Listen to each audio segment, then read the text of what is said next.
शनिवार को भी स्कूल रहती है, इस बात का अलग।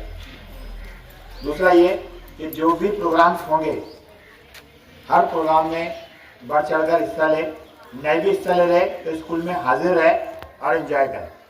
जैसा पीर के रोज आप रियाजी योम रियाजी है, उसकी मुनासिबत से तकरीबन 20 बच्चे शायद खड़े थे, मॉडल्स बनाने वाले हैं, मॉडल्स बनाएंगे, वो पेश करेंगे।